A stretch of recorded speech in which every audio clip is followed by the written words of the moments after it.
In May 1940, Adolf Hitler and his Nazi war machine were sweeping across the European continent. The future of the free world hung in the balance. An isolationist-leaning United States was an ocean away. There was one man who stood between Hitler's seemingly invincible army and crushing defeat.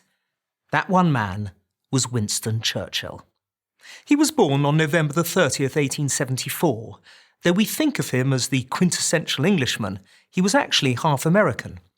His mother, Jenny, was the daughter of a wealthy New York stock speculator. His father, Lord Randolph Churchill, was of English nobility and a major political figure. From his early school days, Churchill recognised the power of words. Throughout his life, he used them with consummate skill. They never let him down. He first made a name for himself as a war correspondent in the 1890s, covering conflicts in Cuba, northern India, the Sudan, and South Africa. Though he never abandoned journalism and became one of the greatest historians of his age, Churchill used his family connections and his own fame to launch himself into politics. His confident manner and matchless oratory marked him as a natural leader. 1914 and World War I found him in the key position of First Lord of the Admiralty, where he did much to modernise Britain's navy. In 1915, Churchill thought he could bring a speedy end to the war by opening a new front in Turkey, which he perceived as the weak link in the German alliance against the Allies. This led to the infamous Gallipoli campaign. Badly underestimating the fighting strength of the Turks, thousands of British, Australian and New Zealand soldiers were killed in battles that proved to be every bit as indecisive and bloody as the campaigns on Europe's Western Front. Churchill took the blame. This was perhaps the low point of his life. Dismissed from the War Cabinet, 5 months later he enlisted in the army, where he saw action in France. He rose again in British politics throughout the 1920s, making money, as he always did, through his writing and speaking. As Adolf Hitler took power in Germany in the 1930s, Churchill was one of the first, and certainly the loudest voice in England, sounding the alarm. But it was an alarm few in England wanted to hear. The English had been traumatised, as had all of Europe, by the shocking amount of death and destruction of the First World War. No one wanted to face the possibility that it could happen again. Churchill, however, saw that a new confrontation with Germany was inevitable. And when the inevitable arrived, with the stunning German attack on France in May 1940, a desperate nation turned to him. He was ready. His weapons were his pen, his voice, and his words.